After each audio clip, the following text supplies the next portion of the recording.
باب استعمال فضل الناس. فضل الناس سے مراد مائع مستعمل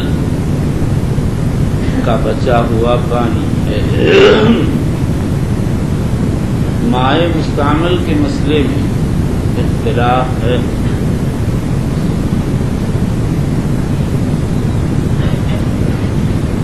بعض علماء کہتے ہیں نجس ہے. قاضی ابن یوسف کہتے ہیں اس کی نجاست خفیفہ. زفر کہتے ہیں نجاست غلیظہ. ان کی دلیل یہ ہے کہ اس سے گناہوں کو دھویا جاتا، لیکن گناہوں کی نجاست ایسی چیز جس کی وجہ سے پانی نجس کہا جائے. نجاست طہارت کا تعلق ظاہری اجزاء سے، اس لیے جمہور علماء نے ان کے قول کی طرف التفات نہیں کیا. اور ان لوگوں کا یہ کہنا کہ یہ جو پانی میں غسل کرنے کی ممانعت ہے وہ اسی لیے ہے کہ یہ بھی غیر مسلم ہے. بلکہ بات یہ کہ اگر پانی میں لوگ غسل کریں گے قلیل ہوگا تو قلت کی وجہ سے ناپاک ہو جائے گا، اور اگر انسان کا بدن ناپاک نہیں ہے تو آہستہ آہستہ خراب ہو جائے گا.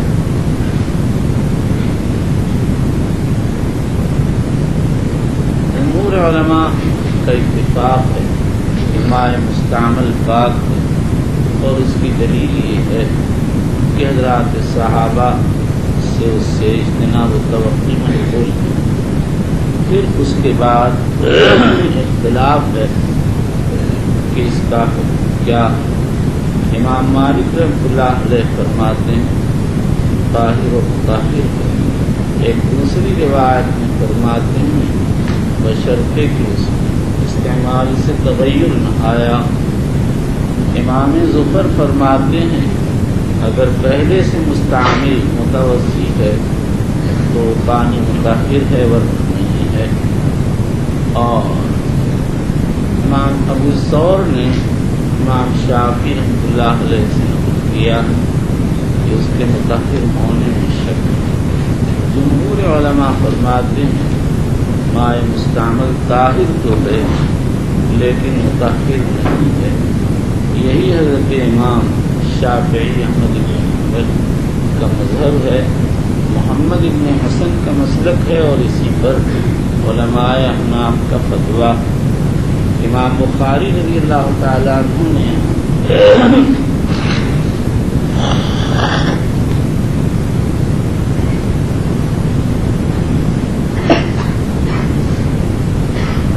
امام مالک رحمۃ اللہ علیہ کے مسلک کو اختیار کیا اور دلائل سے یہ بات واضح کی ہے کہ مائع مستعمل کا استعمال صحابہ کے دور میں ثابت ہے، لہذا وہ طاہر بھی ہے اور مطہر بھی ہے.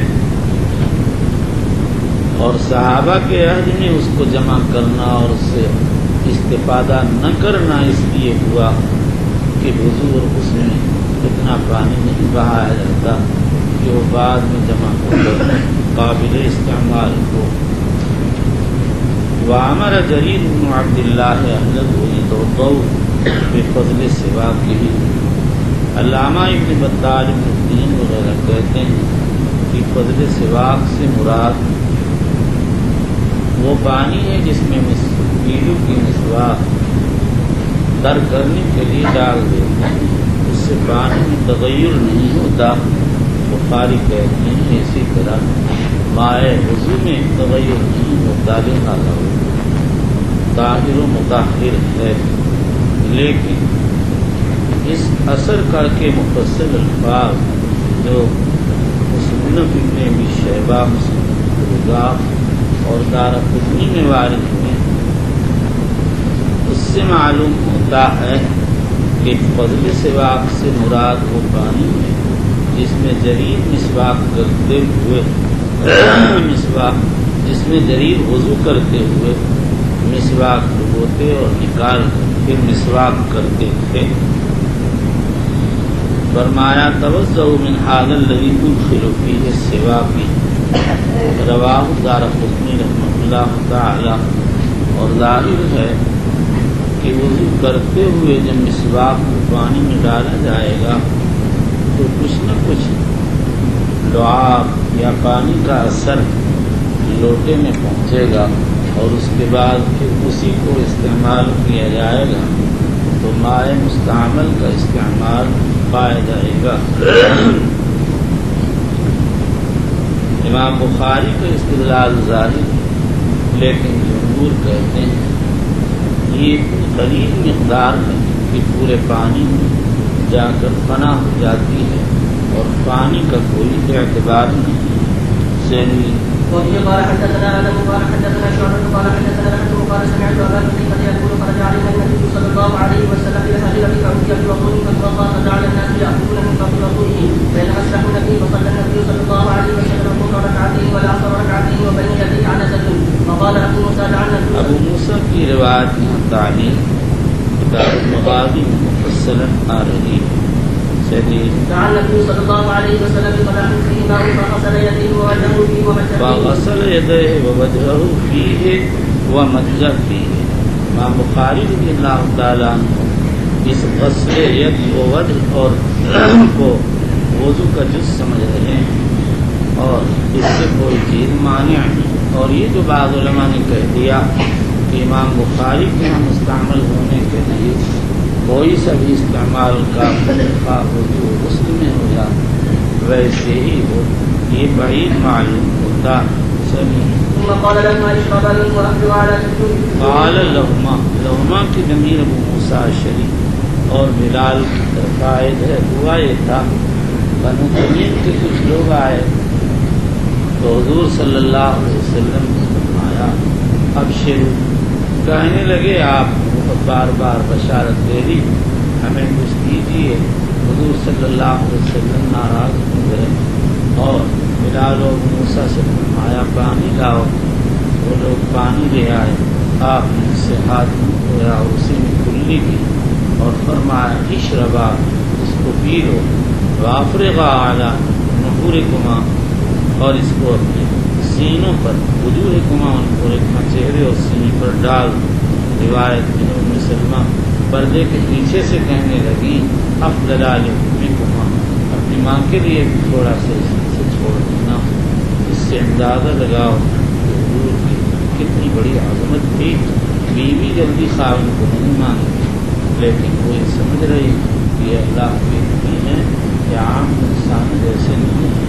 چلیے قال حدثنا علي بن عبد الله قال حدثنا يعقوب بن ابراهيم بن سعد قال حدثنا ابي صالح عن ابن شهاب قال اخبرني محمود بن رافع قال وهو الذي مج رسول الله صلى الله عليه وسلم في وجهه وهو غلام من دينه وهو الذي مج رسول الله صلى الله عليه وسلم في وجهه۔ یہاں بھی امام بخاری کا استدلال اسی انداز سے جو ابھی ابو موسیٰ اور بلال والے قصے میں ذکر کیا گیا۔ چلیے یہ روایت آئندہ بخاری شریف کتاب الشروع میں موصولاً آ رہی ہے اور یہ بڑی لمبی چوڑی 3.5 صفحے کی ایک روایت کا ایک ٹکڑا۔ چلیے کیدو نہیں ہے کادو ایسا۔ چلیے ایک صاحب پڑھ رہے تھے والضحیٰ تو وہ امالہ کر رہے تھے، میں کہیں سن رہا تھا بدھو چھوٹا سا بھائی، اب میں نے شروع کیا والضحیٰ واللیل اذا سجی ما ودعک ربک وما قلی۔ تو امالہ کر رہے تھے، مجھ کو اتنا شعور نہیں تھا، میں کیا سمجھتا کہ کیا چیز ہے۔ تو حضرت بھی ایسے ہی کہیں کہیں امالہ فرماتے ہیں۔ حضرت اس وقت قاری باسط کے خلف صدق ہو رہے ہیں۔ چلیے اپنی تعریف سے گدھا بھی خوش ہوتا ہے، خواہ سمجھ کی کوئی بات ہو یا نہ ہو۔ چلیے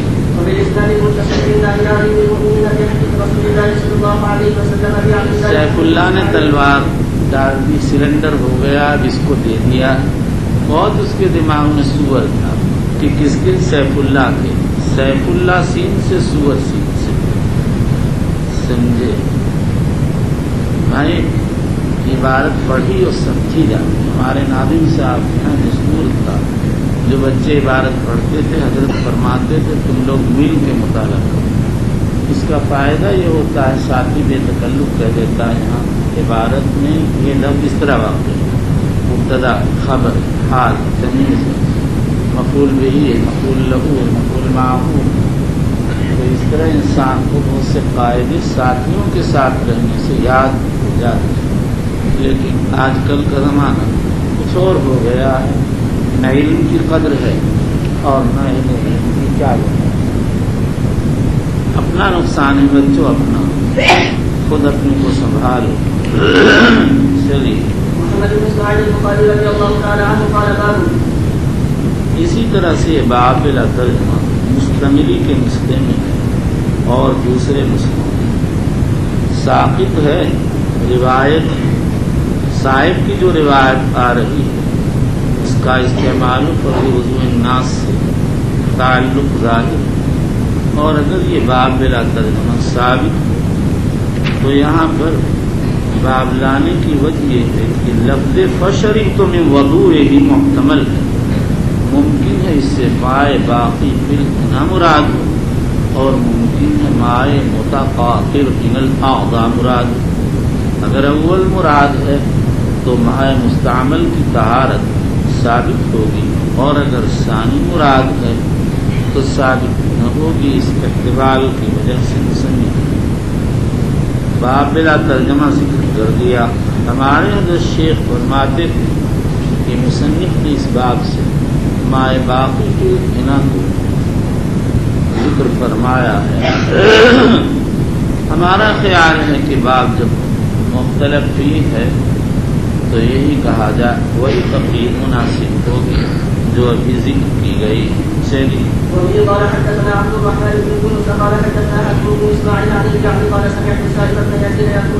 انل جاد اور جعید دونوں کہا جاتا ہے. چلیے ذہبت بھی خالتی ان کا نام معروف نہیں ہے. فتح الباری میں کے مقدمے میں ان کا نام سلمہ بالالف المقصورہ لکھا گیا لیکن اس کا کوئی ثبوت نہیں ہے. چلیے یہ علبہ بنت شریح ہیں، مخرمہ ابن شریح کی بہن. چلیے واقع اور حاشیے کا نسخہ ہے وجع. وجع مطلقاً بیماری کو کہتے ہیں اور وقع کہتے ہیں پاؤں کی تکلیف. پھر اس کو اسم اور فعل دونوں پڑھنا جائے دونوں طرح مروی. چلیے یعنی آپ نے تبری کے فعلی کی سر پر ہاتھ پھیرا اور تبری کے قولی کی برکت کی دعا کی. برکت بفتح الباء والراء والکا. برکت کی تفسیر ہے ثبوت الخیر الالہی فی الشیء، اللہ کی بھلائی کا کسی چیز میں جم جانا، ثابت ہو جانا. چلیے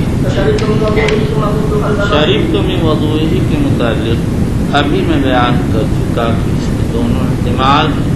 مائع باقی کے بنا بھی ہو سکتا ہے، مائع متقاطر من الاعضاء بھی. راجح یہی معلوم ہوتا اس لیے کہ جو برکت متقاطر من الاعضاء میں ہے اس کی کوئی مثال نہیں ہے. اور برتن کا اگر پانی مراد ہو تو بھی یہ حقیقت ثابت. عادتاً وضو کرتے ہوئے اعضائے متوضی کے 2-4 قطرات مائع ظرف ماء میں اس ضرور گر جاتی ہیں. چلیے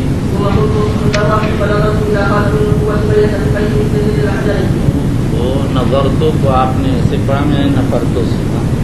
ہمارے ایک حافظ رضی اللہ صاحب تھے تو جمعے کے دن نماز پڑھاتے اعوذ باللہ من الشیطان الرجیم. میں تھا چھوٹا سا، میں سمجھتا یہ کہہ رہے ہیں اعوذ باللہ من الشیطان الرجیم. تو ایسے ان کو دیکھ لیتا وہ جا رہے ہیں اعوذ باللہ من الشیطان الرجیم، وہ دیکھتے اور ہم چپ کے سر نیچا کر کہیں اور چل دیتے.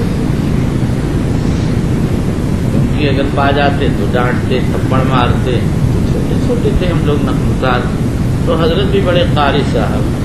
چلیے نبوت ذرا صحیح پڑھیے قاری صاحب. اچھا مثل ذر الحجرہ، میں نے دیکھا خاتم نبوت کو آپ کے دونوں مونڈھوں کے بیچ میں مسحری کی کنڈی کی طرح. خاتم النبوہ گوشت کا ایک ٹکڑا تھا جو دونوں مونڈھوں کے بیچ میں بائیں طرف کو تھا. اس میں اختلاف ہے کہ پیدائشی طور پر یہ ٹکڑا تھا یا بعد میں عنایت ہوا تھا.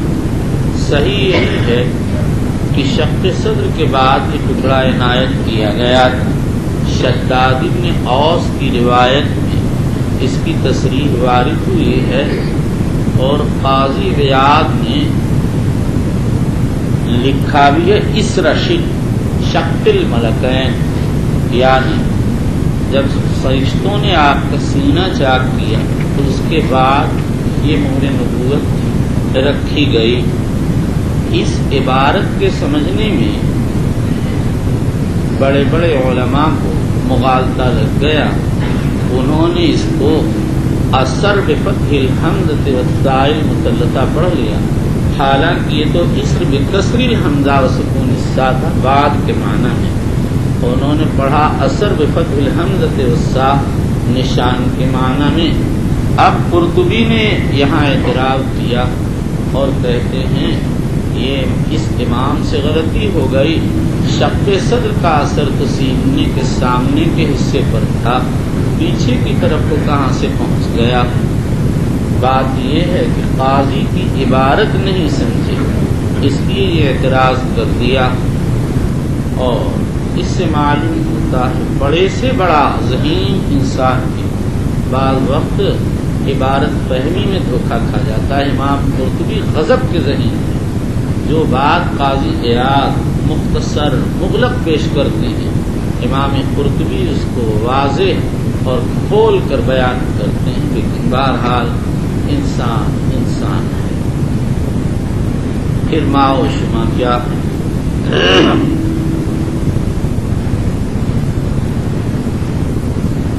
مثل ذر الحجلہ، جو مسحری کی گھنڈیوں کی طرح تھا. ذر بتقدیم الزائے علی الراء کنڈی، حجلہ بفتح الحاء والجیم مسحری چپر کھٹ. یہی اس کی مشہور تفسیر ہے. امام ترمذی رحمۃ اللہ علیہ اس کی تفسیر کی ہے چکور کا انڈا. ذر انڈا، حجلہ چکور نامی پرندہ. ابو القاسم سہیلی وغیرہ نے اس پر اعتراض کیا ہے کہ تفسیر صحیح نہیں، لیکن امام ترمذی کی تفسیر کو علی الاطلاق غلط کہنا مشکل ہے، بڑے آدمی ہیں. اور یہاں پر روایت میں اختلاف بعض ذر الحجلہ بتقدیم الزائی المعجمۃ علی الراء المہملہ نقل کرتے ہیں. اس میں تو دو قول ہو سکتے ہیں، لیکن بعضوں نے رز الحجلہ بتقدیم الراء المہملۃ علی الزائی المعجمہ روایت کیا. اور یہاں انڈے کے علاوہ کوئی اور تفسیر ہے ہی نہیں. کہا جاتا ہے ارزت الجرادہ اذا کبست ذنبھا فی الارض فبازت کی، تو معنی ہوں گے چکور کے انڈے کے برابر. مہر نبوت کی کیا مقدار تھی اس میں روایات میں اختلاف. صحیحین میں صاحب بن یزید کی روایت میں مثل ذر الحجلہ وارد ہوا. اور مسلم کی ایک روایت میں رأیت جمعا علیہ خیلان کامثال الثعالین، یعنی ایسے وہ گوشت کا ٹکڑا ایسا تھا جیسے بند مٹھی ہوتی ہے اور اس پہ موٹے موٹے تل تھے. ایک روایت میں کبیضۃ الحمامہ، اور ایک روایت میں بضعۃ الناشزہ وارد ہوا ہے، اور ایک روایت میں کربۃ العنز، اور مسند احمد کی ایک روایت میں کالحجمۃ الضخمہ۔ یہ اختلاف دیکھنے والوں کی اپنی اپنی تعبیر ہے، اور یہ بھی ہو سکتا ہے کہ وہ گوشت کا ٹکڑا گھٹتا بڑھتا رہا ہو، اس لیے جس نے جب دیکھا، جس کیفیت میں دیکھا، اس کو تعبیر کر کے سمجھا دیا۔ یہ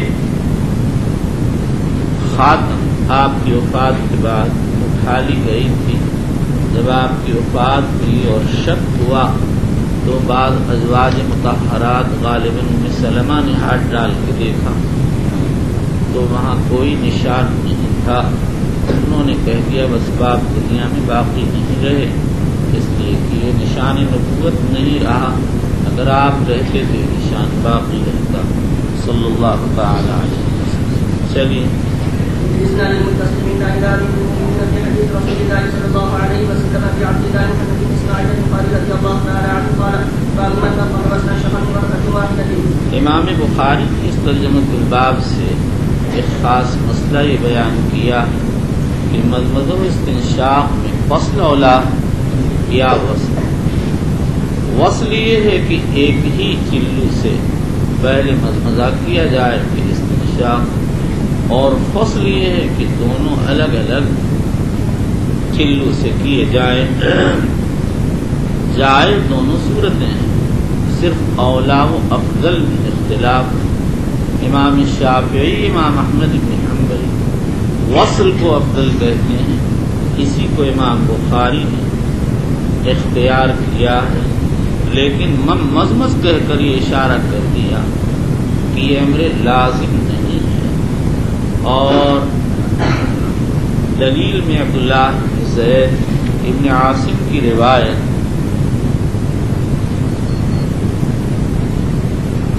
مضمضہ واستنشق من کفۃ واحدہ پیش کی ہے، اور امام مالک، امام ابو حنیفہ فصل کو افضل کہتے ہیں۔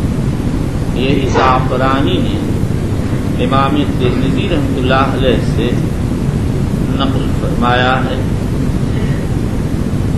فصل کے قائلین کہتے ہیں امام ابو داؤد رحمۃ اللہ علیہ بطریق طلحہ ابن مصرف نبی ہے جدی روایت نقل کی ہے، رأیت النبی صلی اللہ علیہ وسلم توضأ وافرد المضمضۃ من الاستنشاق، لیکن یہ روایت متکلم فی ہے۔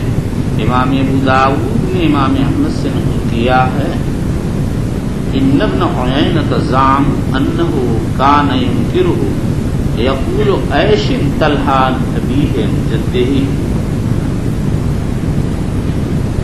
اور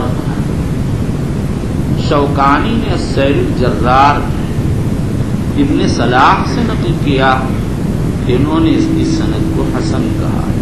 غالباً ابن صلاح کو وہم ہو گیا۔ امام ابو داؤد نے یہ روایت اپنی سنن میں دو جگہ نقل کی، ایک باب مضمضہ میں اور دوسرے باب صفت وضوء نبی صلی اللہ علیہ وسلم۔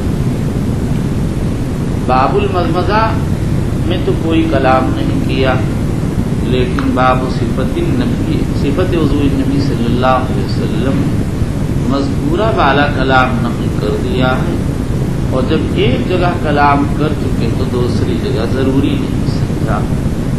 البتہ ابو علی بن السکن نے اپنی کتاب الصحاح بطریق ابو وائل شقیق ابن سلمہ نقل کیا ہے ان عثمان بن عفان وعلی توضأ ثلاثا وافرد المضمضة من الاستنشاق وقال هكذا رأينا رسول اللہ صلی اللہ علیہ وسلم۔ یہ روایت اسی طرح حافظ ابن حجر نے تلخیص حبیر میں نقل کی ہے، اور اس کے بارے میں انہوں نے کوئی رائے پیش نہیں کی۔ بعض علماء اہل حدیث یہاں پہنچ کر گرجنے برسنے لگے اور کہنے لگے کہ اس روایت کے ابو علی بن سکن کی کتاب میں ہونے سے صحیح ہونا لازم آتا ہے. اور دیکھو نا ابن حجر نے کچھ بھی نہیں کہا. میں کہتا ابن حجر کا کچھ نہ کہنا ناواقفیت کی بنیاد پر ہے، ان کے سامنے سند نہیں تھی.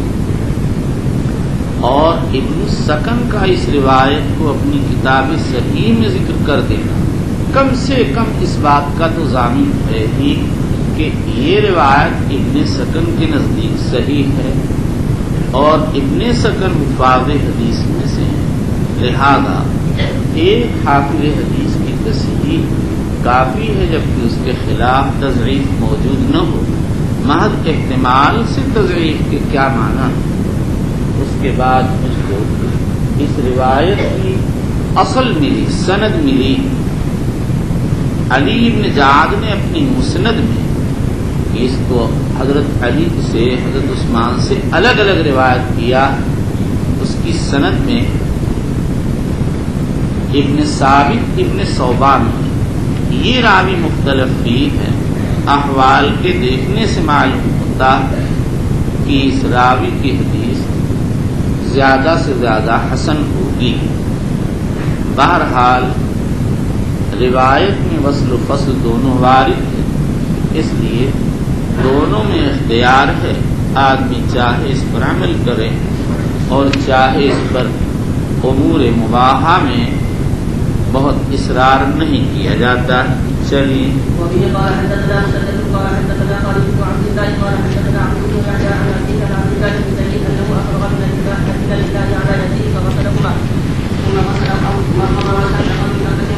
من کفۃ واحدہ. بعض علماء نے اس کی تعویل کی، کہتے ہیں مطلب یہ ہے مضمضہ و استنشاق ایک ہی ہتھیلی سے ہوئے، دو سے نہیں ہوئے. یا جس ہاتھ سے مضمضہ ہوا اسی سے استنشاق ہوا. یہ نہیں کہ مضمضہ دائیں سے ہوتا تو استنشاق بائیں سے.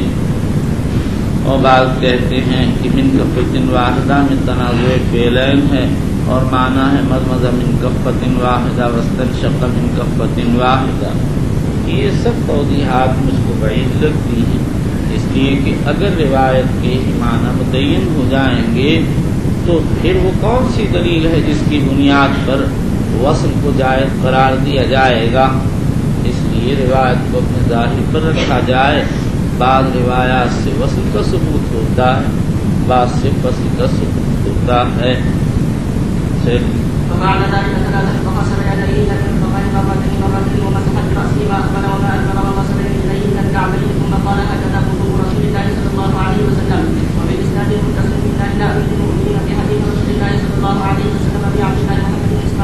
ارے احمد ابی عبداللہ البخاری بس کافی، بہت لمبی عبارت نہ پڑھ، وقت ہے نہیں. چل رضی اللہ عنہ اگر اتنا کہہ دیتا امیر المومنین فی حدیث رسول اللہ صلی اللہ علیہ وسلم البخاری ابی عبداللہ البخاری تو بھی کافی ہوتا فہم کے بندیگر. چل امام بخاری اس ترجمۃ الباب سے بتانا چاہتے ہیں کہ سر کا مسح ایک بار ہوگا. جمہور علماء کہتے ہیں مسح راس ایک مرتبہ مستحب. ابن سیرین 2 مرتبہ مستحب کہتے ہیں. امام شافعی 3 مرتبہ.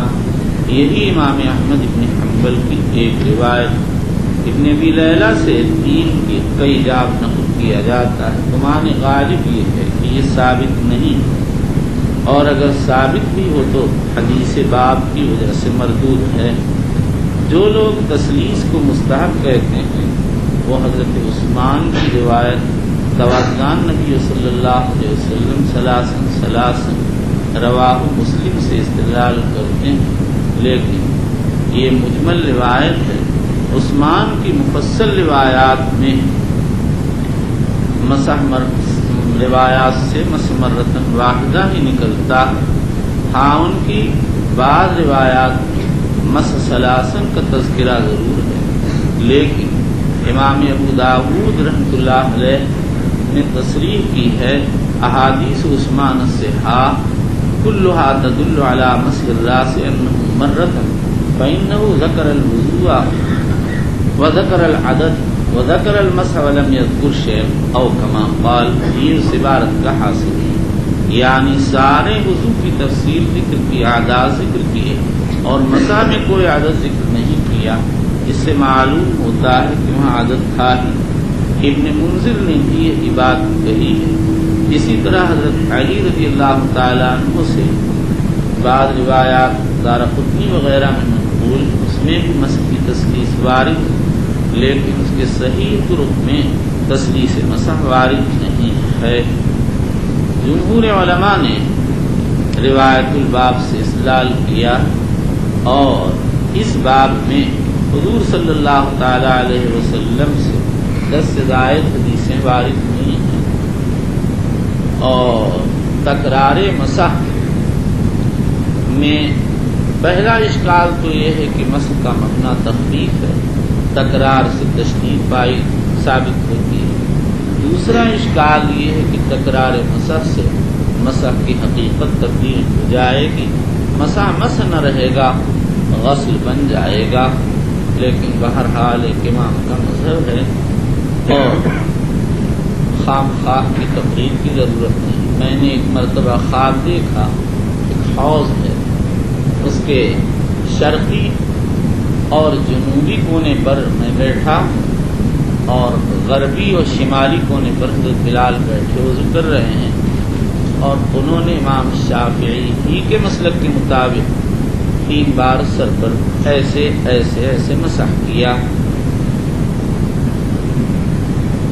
اسی زمانے میں میں سمجھا کہ اللہ مجھ کو حج نصیب کریں گے، اس لیے کہ حضرت بلال مؤذن الرسول ہیں، اور قرآن میں وَأَذِّنْ فِي النَّاسِ بِالْحَجِّ يَأْتُوكَ رِجَالٌ وَعَلَىٰ كُلِّ ضَامِرٍ يَأْتِينَ مِنْ كُلِّ فَجٍّ عَمِيقٍ، اور حضرت بلال مجھ کو بلا رہے ہیں۔ بالکل یقین کامل ہو گیا تھا، انشاءاللہ تعالی حج ضرور ہوگا۔ چلیے قال حدثنا سليمان بن وهب قال حدثنا وكيع قال حدثنا عبد بن يحيى عن ابيه قال شهدت عمرو بن ابي حسن سال عبد الله بن زيد عن شهدت عمرو بن ابي حسن انه سال عبد الله بن زيد عن وضوء النبي صلى الله عليه وسلم فدعاه له من ماء فتوضا له فكفاه على يديه فغسلهما 3 ثم ادخل يده في الاناء فنفض غسلا غسلا 3 غرفات من ماء ثم ادخل يده في الاناء فغسل وجهه 3 ثم ادخل يده في الاناء فغسل يديه الى المرفقين مرتين ثم ادخل يده في الاناء فمسح براسه فاقبل بيده وادبر بها ثم ادخل يده في الاناء فغسل رجليه وفيه قال حدثنا موسى قال حدثنا محيط وقال ما مسح براسه مرتان وبالاسناد المتصل من اجزاء من المؤمنين في حديث ابي عبد الله البخاري رضي الله تعالى عنه قال باب الوضوء الرجل مع امراته باب الوضوء کا باب وضوء الرجل چلیے باب وضوء الرجل مع امراته وفضل وضوء المرأة۔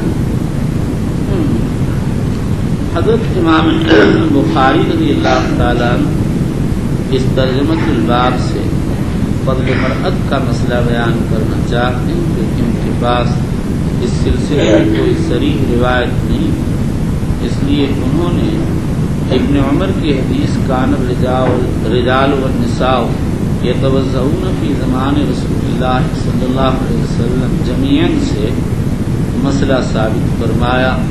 مرد و عورت کے ایک ساتھ وضو کرنے سے کے لیے یہ لازم ہے کہ مرد عورت کا بچا ہوا پانی استعمال کرے۔ جب دونوں نے ایک مرتبہ پانی دے لیا تو ماں بقی پانی جیسے فضل رجل بنا، فضل مرأت بھی بن گیا۔ یہاں پر 3 صورتیں ہیں، مرد و عورت دونوں ایک ساتھ وضو کریں۔ دوسری صورت یہ ہے مرد پہلے وضو کر لے، تیسری شکل یہ ہے کہ عورت پہلے وضو کرے۔ مرد و عورت کا ایک ساتھ وضو کرنا بالاتفاق جائز، صرف ابن ابی شیبہ اور ابن منذر نے ابو ہریرہ رضی اللہ عنہ سے نقل کیا ہے انہ نہا ان تغتسل الرجل والمرأة من اناء واحد، لیکن ان کا یہ منع کرنا احادیث صریحہ کے خلاف، اور یا پھر محمول کیا جائے کسی وقتی مصلحت پر آدمی اگر اس طرح سے نہا رہا ہو تو عین ممکن ہے کہ نہانے کے دوران شہوت متحرک ہو، مزی آ جائے تو اس پر اثر پڑ جائے۔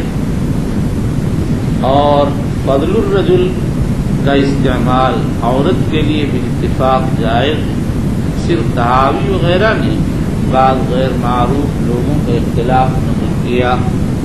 اور فضل المرأت کے مسئلے میں علماء کے 4 اقوال ہیں۔ نمبر 1، امام ابو حنیفہ، مالک، شافعی، ابو یوسف محمد کہتے ہیں مطلقاً جائز۔ عبداللہ بن سرجس، حکم بن عمرو، جویریہ بنت الحارث کہتے ہیں مطلقاً ناجائز۔ ابن عمر فرماتے ہیں لا باسا اذا لم تکن جنوبا او حائزا۔ امام احمد اسحاق فرماتے ہیں یمنع اذا خلت بھی، اگر تنہائی میں استعمال کرے تو ممنوع ہے، اور یوں استعمال کرے تو اجازت ہے۔ جو لوگ کراہت کے قائل ہیں ان کی دلیل حکم بن عمرو کی حدیث ان نبی صلی اللہ علیہ وسلم نہا یتوضا الرجل والمرأة ان یتوضا الرجل بفضل المرأة، اخرجہ احمد ابو داؤد والنسائی والترمذی وغیرہ، وحسنہ الترمذی وصححہ ابن حبان۔ نووی نے کہہ دیا کہ یہ حدیث بالاتفاق ضعیف ہے، مگر یہ اتفاق نقل کرنا صریح ہے۔ اور ایک دوسری روایت ہے جس میں حمید بن عبد الرحمن کہتے ہیں لقیت رجلا صحب النبی صلی اللہ علیہ وسلم 4 سنین کما صحبہ ابو ہریرہ رضی اللہ تعالی عنہ قال نہا رسول اللہ صلی اللہ علیہ وسلم ان یغتسل الرجل بفضل المرأة وان تغتسل المرأة بفضل الرجل وليقترفا جميعا، اخرجہ احمد و ابو داؤد والنسائی۔ لیکن وہ روایات جو امام مسلم رحمۃ اللہ علیہ اپنی کتاب میں حضرت میمونہ اور دوسری صحابیات سے جس کی فضل مرأت کا ثبوت کے استعمال کا ثبوت، ان روایتوں سے اصح و اقوام، اس لیے علماء نے ان کو راجح قرار دیا ہے۔ اور دوسرا جواب قاضی ابن عربی نے دیا ہے کہ منع کی روایتیں منسوخ ہیں۔ اس پر اشکال یہ ہے کہ دعوی نسب کے لیے تاریخ ضروری ہے، اور یہاں تاریخ معلوم ہے۔ بعض علماء نے تیسرا جواب دیا کہ یہ روایت منع کی روایتیں ضعیف ہیں، مگر علی الاطلاق یہ جواب دینا مشکل ہے۔ نمبر 4، بعض علماء فرماتے ہیں کہ کراہت تنزیہی پر محمول ہے۔ نمبر 5، بعض علماء کہتے ہیں کہ یہ روایتیں مؤول ہیں، یا تو اجانب پر محمول ہیں یا متساقط من الاعضاء پر، اور اسی کو خطابی نے ذکر کیا۔ علامہ انور شاہ کشمیری کہتے ہیں کہ حسن عشرت پر محمول ہیں، مناسب نہیں کہ عورت پانی بچا دے تاکہ خاوند استعمال کرے۔ چلیے، یہ اثر اسی طرح سے یہاں پر ایک اثر کی شکل میں وارد ہوا، اور بعض نسخوں میں 2 اثر کی شکل میں وارد ہوئی۔ بہرحال اگر ایک اثر میں پھر تو اثر ہے تو پھر کوئی اشکال ہی نہیں، اور اگر 2 ہو تو اشکال یہ کہ وضو بالحمیم کا مسئلہ ذکر کرنے کی کیا ضرورت تھی۔ اس کا جواب یہ ہے کہ جب پانی گھر میں گرم کیا جاتا ہے تو جیسے گھر کے مرد استعمال کرتے ہیں، عورتیں بھی استعمال کرتی ہیں، اور جس کا جب موقع ہوتا ہے استعمال کر لیتا ہے، لہذا حدیث اثر کے اطلاق سے یہ بات نکل آئی کہ عورت کا بچا ہوا پانی مرد استعمال کر سکتا ہے۔ بعض علماء کہتے ہیں عورتوں کی عادت ہے حرارت دیکھنے کے لیے پانی انگلی ڈالتی ہیں، اس سے استعمال پایا گیا، لیکن یہ تقریر اسی وقت صحیح ہوگی جب کہ استعمال کو عام قرار دیا جائے، حالانکہ بخاری استعمال سے استعمال کی طہارت مراد لیتے ہیں، جیسا کہ ان کے ابواب سے سمجھ میں آتا ہے۔ واللہ تعالی اعلم۔ اور اس سے معلوم ہوا کہ گرم پانی استعمال کر سکتے۔ جمہور علماء علی الاطلاق گرم پانی کو استعمال کرنے کو جائز کہتے ہیں۔ مجاہد سے بعض علماء نے نقل کیا ہے کہ گرم پانی کا استعمال مکروہ ہے۔ بعض حنابلہ کہتے ہیں اگر نجاست سے پانی گرم کیا جائے تو کراہت ہے، اور علت کراہت وہ بیان کرتے ہیں کہ گرم کرتے ہوئے اجزائے نجاست کے اڑ کر پانی میں پہنچ جانے کا اندیشہ ہے۔ اگر یہ علت ہے تو علامہ ابن تیمیہ وغیرہ کہتے ہیں اگر موقد اور آگ کے درمیان حاجز حسین ہو کہ نجاست کے اجزاء کے اڑ کر پانی میں پہنچنے کا اندیشہ نہ ہو تو کوئی کراہت۔ اور بعض علماء یہ کہتے ہیں علت کراہت استعمال نجاست، اس صورت میں ہر حال کراہت ہوگی، خواہ پانی میں ذرات کے جانے کا احتمال ہو یا نہ ہو۔ ومن بیت نصرانیت، اور نصرانیت کے مکان سے۔ اس سے امام بخاری نے اشارہ کیا کہ سور کافر طاہر ہے، یہی جمہور علماء کا مسلک ہے۔ امام احمد اسحاق ظاہریہ سے کراہت نقل کی گئی ہے، اور یہاں بھی بظاہر یہ اثر ترجمے کے مناسب نہیں لگتا، لیکن ذرا نظر کی جائے تو یہ کہا جا سکتا ممکن ہے وہ کسی مسلمان کے نکاح میں ہو اور اس نے حیض یا جنابت کا غسل کیا ہو اور وہ پانی اسی کا بچا ہوا ہو۔ واللہ اعلم۔ چلیے قال حدثنا عبد الله بن يوسف قال حدثنا مالك عن نافع عن ابن عمر رضي الله تعالى عنهما انه قال كان الرجال والنساء يتوضؤون في زمان رسول الله صلى الله عليه وسلم جميعا وفي الاسناد رجال و نساء حضور صلی اللہ علیہ وسلم کے زمانے میں ایک ساتھ وضو کرتے تھے۔ یہاں پر یہ اشکال ہے کہ یہ مرد و عورت ایک ساتھ کیسے وضو کرتے تھے۔ بعض علماء کہتے ہیں کہ یہاں جمعین سے مراد اتحاد بالمکان ہے یا اتحاد بالزمان ہے، انا کا اتحاد مراد ہے۔ اس پر اشکال یہ ہے کہ ابن ماجہ اور ابن خزیمہ کی روایت میں من اناء واحد وارد ہے، اس لیے بعض علماء یہ فرماتے ہیں کہ حدیث اتحاد بالانا پر محمول ہے، لیکن زمانہ ایک نہیں تھا۔ اس توجیہ سے لفظ جمیعاً کے بعد انکار کرتا، اس لیے بعض علماء نے تیسری توجیہ کی۔ وہ کہتے ہیں یہ نزول حجاب سے پہلے کا قصہ ہوگا یا پھر یہ محمول ہے اقارب پر، اسی پانی سے ماں بھی وضو کر رہی ہے، اسی پانی سے بیٹا بھی وضو کر رہا ہے، اسی پانی سے خاوند بھی وضو کر رہا ہے، اسی سے بیوی بھی وضو کر رہی ہے۔ چلیے